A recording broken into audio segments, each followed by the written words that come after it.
SSC media one channel जी జమిలిగా పూసిన జాజి మల్లెలే త్రిలోక పాలుని త్రినేత్రధారుని శివలీలలు అతి మధురం.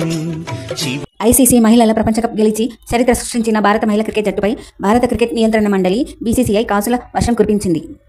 చారిత్రక విజయాన్ని సాధించిన ఉమెన్ ఇన్ బ్లూ జట్టుకు 51 కోట్ల భారీ నగదు బహుమతిని బీసీసీఐ కార్యదర్శి దేవజిత్ సైకియా ప్రకటించారు.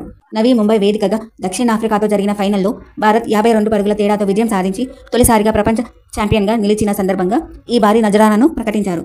సీసీ విజేత జట్టుకు అందించే ప్రైజ్ మనీ కంటే ఎక్కువ మొత్తాన్ని బీసీసీఐ ప్రకటించడం విశేషం. సమాన గౌరవం వేతనం అందించాలని ఈ 51 కోట్ల రివార్డులో ఆటగాళ్లు, కోచింగ్, సహాయక సిబ్బంది అందరూ భాగ్యస్వాములవుతారు. ఈ భారీ బహుమతిని ప్రకటించడం ద్వారా పురుషులు, మహిళా క్రికెటర్లకు సమాన గౌరవం, వేతనం అందించాలనే బీసీసీఐ విధానానికి మరోసారి బలం చేకూరినట్లయింది. గతంలో పురుషుల టీ20 ప్రపంచ కప్ విజేతలకు ఇచ్చిన ప్రోత్సాహకాలకు సమానంగా లేదా అంతకంటే మెరుగైన బహుమతిని ఇవ్వాలని బోర్డు భావించినట్లు తెలుస్తోంది. ఈ విజయం కేవలం ట్రోఫీ మాత్రమే కాదని దేశంలోని తదుపరి తరం మహిళా క్రికెటర్లకు ప్రేరణగా నిలుస్తుందని, దేశం మొత్తంలో కొత్త ఉత్సాహాన్ని నింపిందని బీసీసీఐ కార్యదర్శి దేవజిత్ సైకియా ఈ సందర్భంగా వ్యాఖ్యానించారు. టీమిండియా సాధించిన ఈ అద్భుత విజయం భారత క్రీడా చరిత్రలో సువర్ణాక్షరాలతో లిఖించదగినది. విశ్వ విజేతగా నిలిచిన భారత మహిళా జట్టుకు ప్రధాని మోదీ కూడా శుభాకాంక్షలు తెలిపారు. ఫైనల్లో వారి ప్రదర్శన స్కిల్, ఆత్మవిశ్వాసానికి ప్రతీక. ఈ విజయం భవిష్యత్ ఛాంపియన్లకు స్ఫూర్తిదాయకం అని ట్వీట్ చేశారు.